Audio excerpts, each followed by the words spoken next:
A cinder-block gym in Louisiana, lit by buzzing fluorescent tubes. The varsity referee working tonight will clear $31.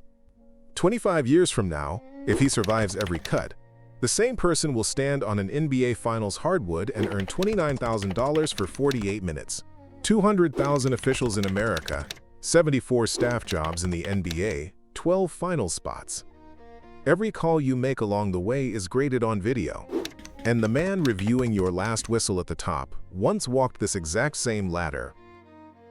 If you like breakdowns of how careers actually progress, like and subscribe so you don't miss the next one. Level 1. The High School Stripes. You're 22 years old. You pay a $60 association fee, and you buy $200 worth of gear, a Fox 40 whistle, black pants, and a polyester striped shirt that itches by the second quarter. You sit through 12 weeks of IAABO rules class, 2 nights a week in a middle school cafeteria, learning the NFHS rulebook line by line. You take a written exam, a floor test in front of older refs, and if you pass, they hand you a varsity assignment sheet.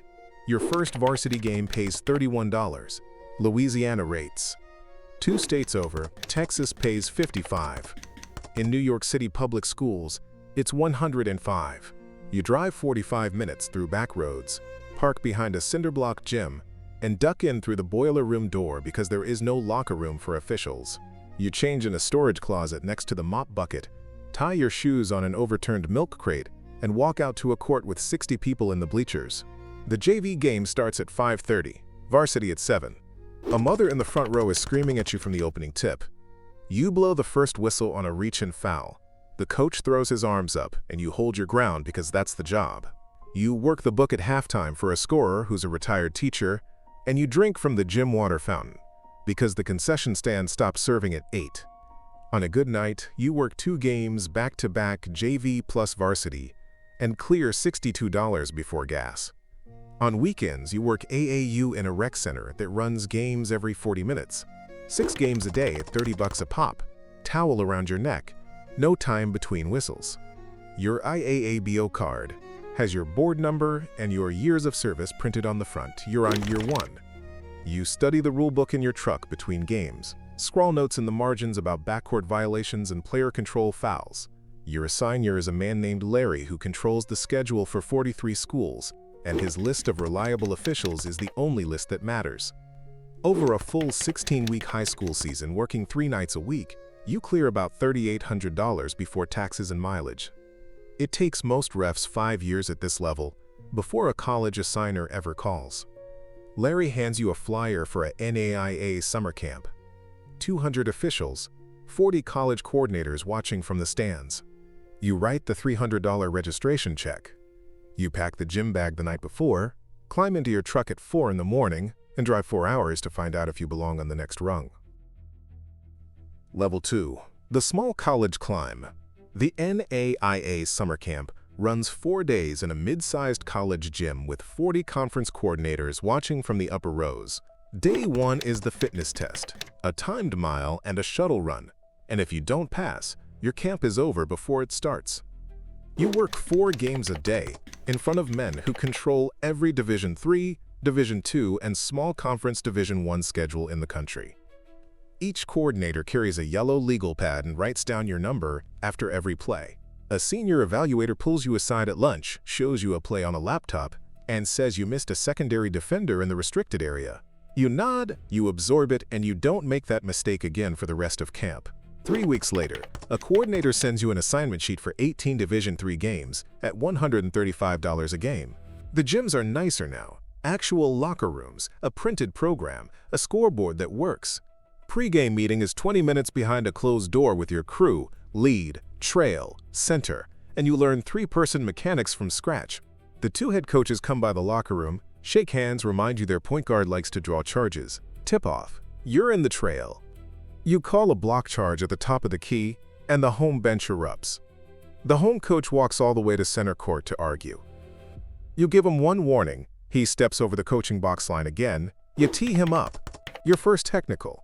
Post-game, your crew chief debriefs you for 40 minutes over bad pizza in the locker room. Every summer you spend $4,000 on 3 more camps, chasing a Division II invite. By year 8, you're working Division 2. $500 a game, weekend travel, hotel reimbursement on conference games. You cover JUCO midweek for $300 a game because your assigner expects you to fill the schedule. You rent a car in Cleveland at 10 at night, sleep in a Hampton Inn next to the highway, and work a noon tip the next day. Your mileage log for the year reads 62,000 miles. You file taxes as an independent contractor, you buy your own health insurance, you own every hotel night. A coordinator calls in May and tells you a mid-major Division I conference wants to try you out on 3 non-conference games. $800 a game. A real charter. Your first Division I tip-off is against a team that will appear on ESPN tomorrow. You walk out of the tunnel into a 4,000-seat arena, spot a broadcast camera tracking you to center court, and take one deep breath before the first whistle. 10 years in the job, one rung to go before the big time. Level 3, the Power 5 whistle. You're 33 years old, 12 years in, and your first ACC assignment just landed in your inbox. $3,700 per game, same rate across every Power 6 conference, Big 10, Big 12, Big East, SEC, Pac-12. You can work 90-plus games in a season. That's over $300,000, and you're still an independent contractor. Your January calendar reads 26 games in 25 different cities across 31 days. You fly commercial, coach class. TSA PreCheck is the single most valuable thing you own, and your rolling suitcase never unpacks between December and March. Sunday in Chapel Hill, North Carolina. Tuesday in Lexington against a top 10 team.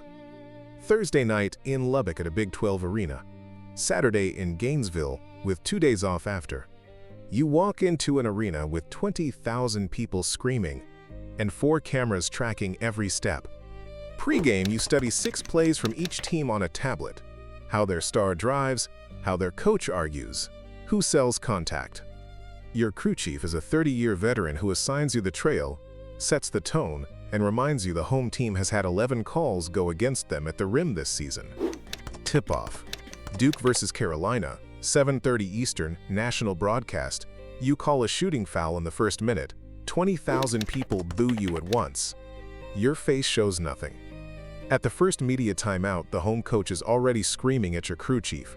7 minutes in, you get a charge block call at the restricted area. Secondary defender is 1 foot inside the arc. Block. The home crowd loses it.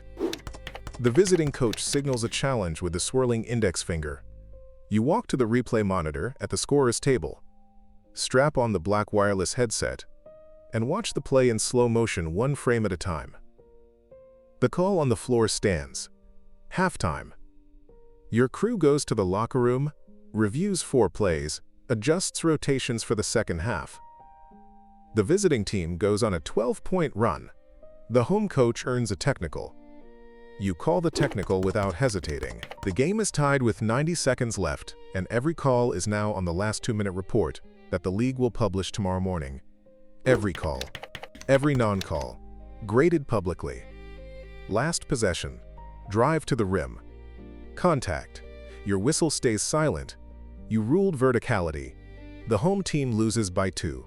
You walk off through a wall of noise, straight to the locker room. In March, if your grades are high enough, you work the NCAA tournament. Selection Sunday, the supervisor calls. First and second round pay $2,500. Sweet 16, $3,000. Final 4, $3,500 a game. The 24-hour rule means you can't work another tournament game the night before an assignment. You work the Sweet 16 in Louisville. A buzzer-beater call you make gets replayed 30 times on ESPN the next morning. By year 15, top Division I referees earn $300,000 to $400,000 a year. Most of them run a second business in the off-season, a roofing company, a car dealership, a summer officiating camp. And somewhere in the upper bowl of your next game, a retired NBA referee is sitting with a notebook, quietly watching every call you make. Level 4. The G League Audition. You're 38. The NBA has invited you to officiate Summer League in Las Vegas.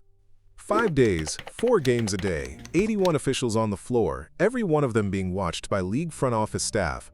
The games are at Thomas & Mack and Cox Pavilion on the UNLV campus. Your morning starts at 8 a.m. with a 90-minute classroom session led by the head of referee development. He plays 3 clips of NBA plays.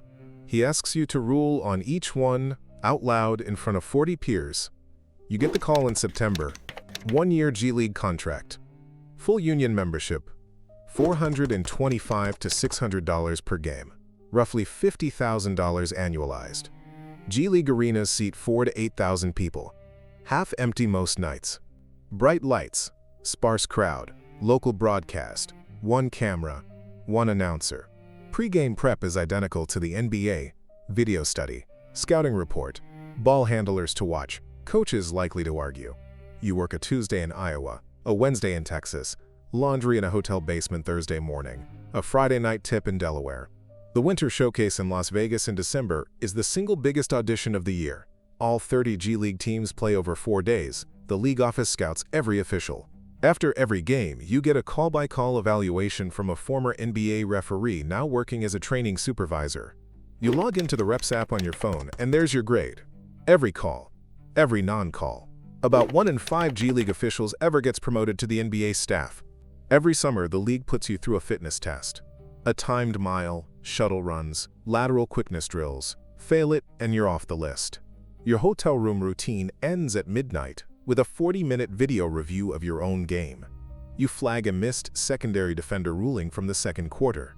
You write it into your own journal before bed. Year 3 in the G League, the phone rings at 7 a.m. on a Tuesday in October. The caller is the head of NBA referee operations. You hear him say hello, your last name, and 1 sentence, "Congratulations, you're being added to the NBA staff."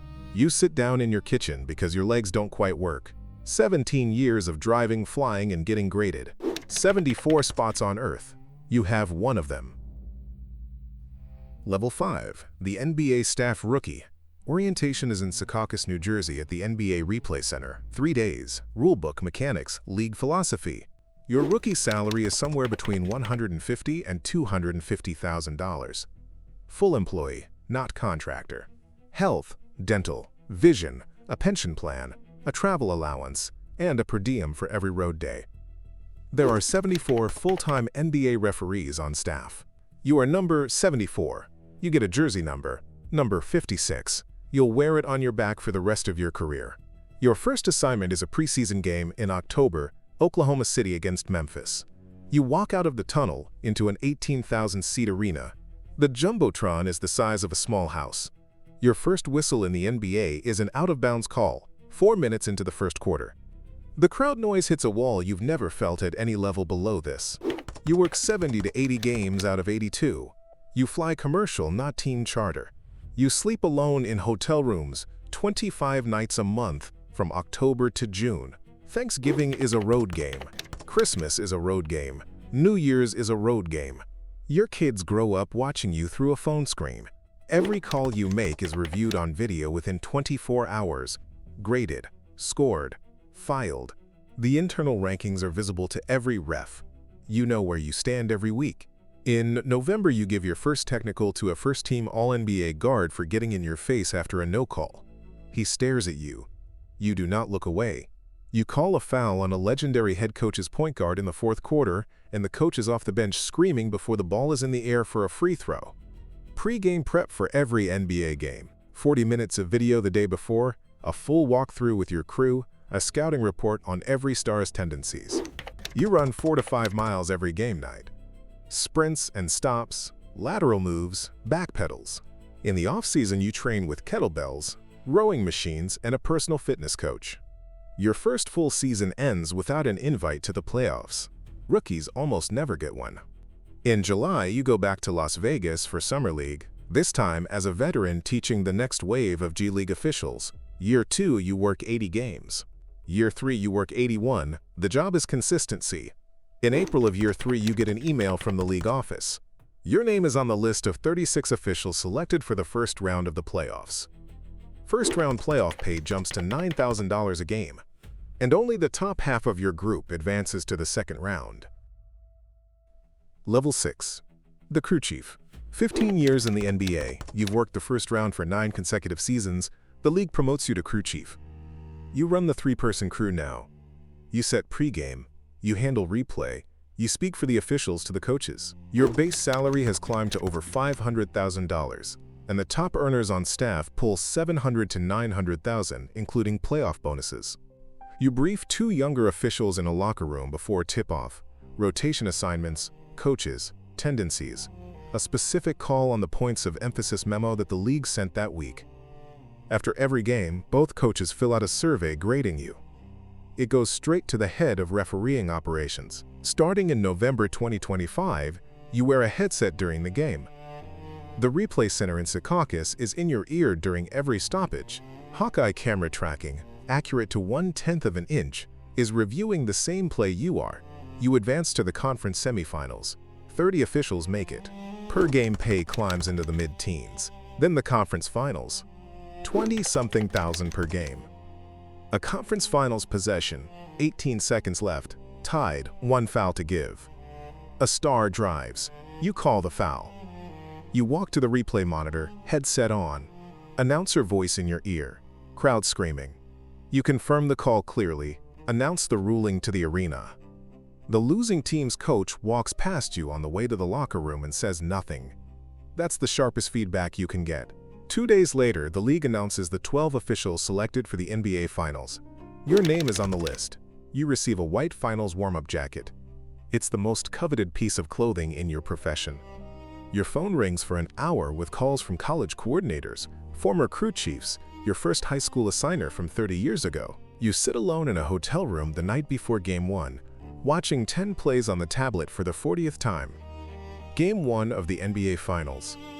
You walk onto a finals court under spotlights, anthem playing, 92 million viewers watching. Your first whistle in an NBA Finals game is a defensive 3-second violation. 4 minutes in, clean signal, clean mechanic.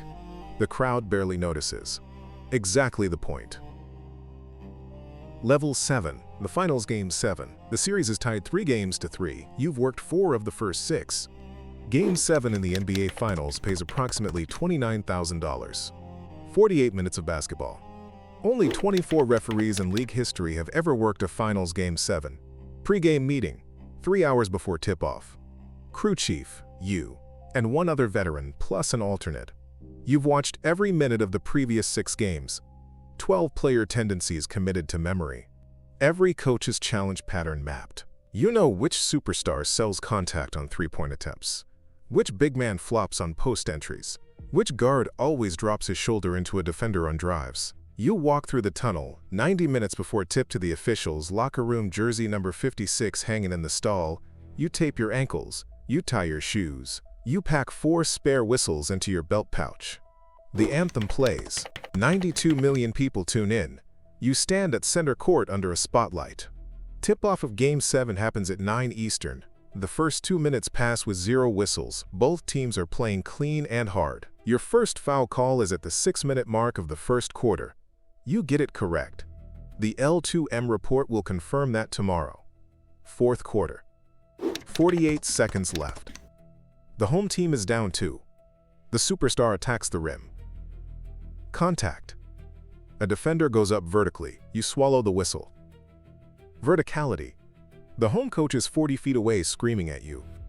You do not turn your head. Next possession, the visiting team inbounds, holds the ball at half court to runtime and gets fouled with 19 seconds left. 2 free throws. Both good. 4-point lead. The final buzzer sounds across the arena. Gold and silver confetti falls from the rafters. You shake your crew chief's hand at half court, walk off through the confetti, straight into the tunnel, straight into the shower. Tomorrow morning, the league publishes the last 2-minute report. Every call graded. Every non-call graded. Your accuracy comes in above 97%. You are now one of fewer than 30 referees alive who have officiated an NBA Finals Game 7. And there is 1 cut left above you. A cinder-block gym in Louisiana at dusk. Pull-down scoreboard. 60 people in the bleachers. You are 58 years old. You retired from the NBA last June after 22 seasons, 11 finals, 2 Game 7s. The league hired you as a scout and developer. Senior Vice President of Referee Operations reports to the head of basketball operations.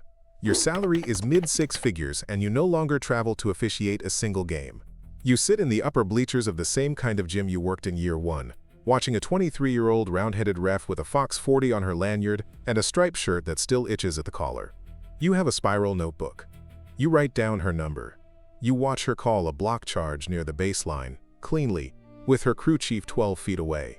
You nod once from the upper bleachers. 36 years ago, you sat in a similar gym with a similar flyer in your pocket, a similar assigner in a nearby town, and $4,000 of your own money set aside for the next summer camp.